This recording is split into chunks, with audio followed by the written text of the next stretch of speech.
And since then, I've had, I think, about 30 one-person shows and several group shows around the world. So I've been at it for a bit. And almost from the beginning, back in the 70s, when I started exhibiting my work, I found that people regarded my work as spiritual, mystical, and somewhat later integral. Ken Wilber, the American philosopher, once wrote of my work, and I'm quoting him, "To integrate spirit and matter in an aesthetic presentation that opens the viewer to an integral moment is remarkable enough.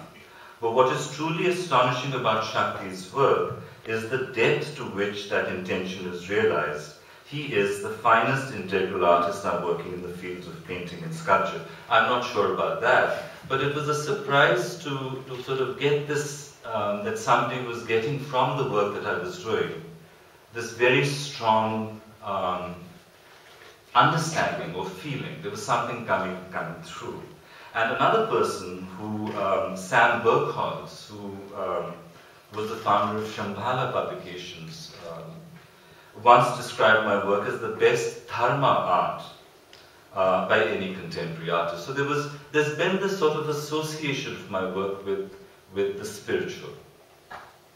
Now, my art has never been about religious subjects, and I have remained wary of all forms of self-conscious spirituality, traditional and new age, and the art that is associated with them.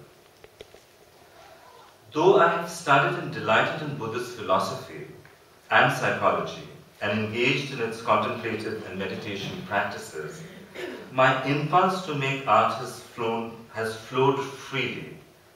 I don't consider my work to be Buddhist art. But I cannot say that some of the ideas of Buddhism, like impermanence or interconnectedness, are not somehow interwoven into my inspiration either. But I can say that my art practice has not derived or based itself in any art theory, history, group, or movement. It becomes figurative or abstract or whatever as the idea demands.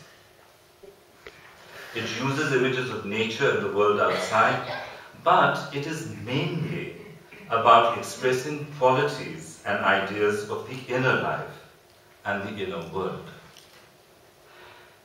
And I wonder, perhaps it's this sort of quality, since I'm not part of an art movement or an art school or a tradition, I'm just sort of doing my thing, that my work it has a certain directness, a certain honesty, a certain realness perhaps, that comes from being free of religious and art dogma. And